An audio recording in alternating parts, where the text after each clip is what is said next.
علم کا لازمی نتیجہ یہ ہے کہ بندہ اللہ سے ڈرنے لگ جائے، خشیت الہی کا جذبہ پیدا ہو جائے۔ اور اگر علم حاصل کرنے کے باوجود بھی خشیت الہی پیدا نہیں ہوئی تو وہ علم نافع نہیں ہے۔ وہ علم معلومات کا ذخیرہ تو ہے، لیکن العلم نور فی قلب المومن، جو فرمایا گیا علم مومن کے سینے کا اجالا ہے، اس کے قلب کا نور ہے، اس کے باطن کی روشنی ہے۔ تو یہ وہ علم نہیں ہے جو اس کے من کا چراغاں ہو، جو اس کے اندر کی روشنی کا سبب ہو۔ تو وہ علم ہی نہیں ہے جو اللہ سے جوڑتا نہیں ہے، جو اللہ کی خشیت، اللہ کا خوف، اللہ کے احکامات پر عمل پیرا ہونے کا جذبہ نہیں دیتا ہے۔ کہا انما یخشی اللہ من عبادہ العلماء۔ حضرت امام غزالی علیہ رحمہ نے بڑی خوبصورت بات کی۔ آپ نے 4 مراتب بیان فرمائے۔ الناس کلہم موتا الا العلماء، تمام لوگ مردہ ہیں لیکن علماء زندہ ہیں۔ زندگی علم کے دم سے ہے، علم ہے تو زندگی ہے، علم نہیں ہے تو زمین پہ چلتا پھرتا، کھاتا پیتا، بیٹھتا اٹھتا، باتیں کرتا ہوا مردہ ہے۔ علم ہی حیات ہے، علم ہی زندگی ہے، علم ہی انسانیت کا جوہر ہے۔ جس طرح آسمان پہ آپ کو ستارے چمکتے ہوئے نظر آتے ہیں، زمین کے ستارے اہل علم ہیں۔ ان کے دم سے ظلمتیں چھٹتی ہیں، نور پھیلتا ہے اور بزم عالم کہکشاؤں کی طرح سجی ہوئی دکھائی دیتی ہے۔ علم کے چراغ بجھ جائیں تو دنیا کے اوپر اندھیرا چھا جائے۔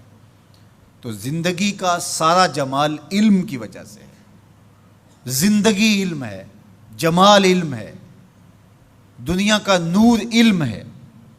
سارا چراغاں، ساری کہکشائیں، سارے اجالے، ساری روشنیاں، ساری کنادیل علم اور علماء کی وجہ سے ہی ہیں۔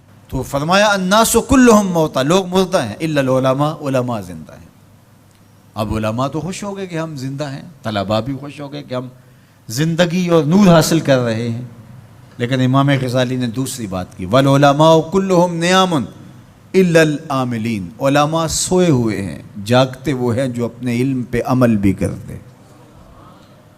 جو نیند ہے، النوم اخت الموت، یہ موت کی بہن ہے۔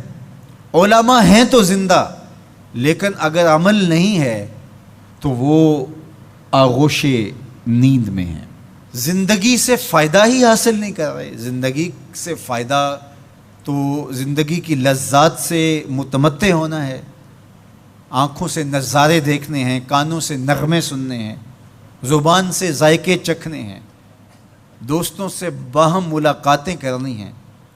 تو جب بندہ زندہ ہوگا تو یہ سب کچھ ہوگا، اور اگر زندہ ہے لیکن سویا ہوا ہے، بے ہوش ہے، کومے میں پڑا ہوا ہے، تو پھر وہ یہ سب کچھ حاصل نہیں کر پاتا۔ تو یہ اخت الموت ہے۔ تو کہا عالم زندہ ہیں، لوگ مردہ ہیں، لیکن فرمایا علماء بھی سوئے ہوئے ہیں، جاگتے وہ ہیں جو اپنے علم پہ عمل بھی کرتے ہیں۔ تو علم وہ نافع ہے جو عمل کے نور سے منور ہو۔ امام غزالی نے تیسری بات ارشاد فرمائی، والعاملون کلہم فی خسران الا المخلصین، سارے عمل کرنے والے بھی خسارے میں ہیں، گھاٹے میں ہیں، لیکن خسارے سے بچے وہ ہیں جو عمل محض اللہ کی رضا کے لیے کرتے ہیں۔ مخلص ہی محفوظ ہیں، ورنہ علم بھی پڑھا، اس پر عمل بھی کیا، لیکن عمل لوگوں کے دکھلاوے کے لیے تھا، عمل کسی کو خوش کرنے کے لیے تھا، استاد کے ڈر کی وجہ سے تھا، ماں باپ کو خوش کرنے کے لیے تھا، اللہ کی رضا مقصود نہیں تھی۔ تو پھر علم بھی پڑھا، عمل بھی کیا، لیکن امام غزالی فرماتے ہیں خسارہ ہے، نقصان ہے۔ والمخلصون کلہم علی خطر الا الخائفین، اور سارے مخلص بھی خطرے میں ہیں۔ جو مخلص ہیں، محض اللہ کی رضا کے لیے عمل کر رہے ہیں، وہ بھی خطرے میں ہیں، معرض خطر میں ہیں۔ کسی وقت بھی پائے استقلال میں لغزش آ سکتی ہے، ساری محنت برباد ہو سکتی ہے۔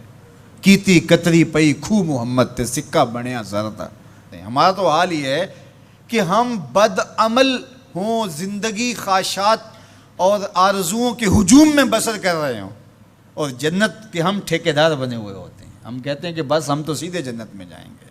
حجبت الجنت بالمکارہ وحجبت النار بالشہوات. جنت مشکلوں کے پردوں میں لپٹی ہوئی ہے اور جہنم شہوتوں کے پردوں میں لپٹی ہوئی ہے. جنت اتنی بھی آسان نہیں ہے. تو کہا کہ والمخلصون کلہم علی خطر، ہر مخلص بھی خطرے میں ہے، لیکن الا الخائفین، جن کے سینے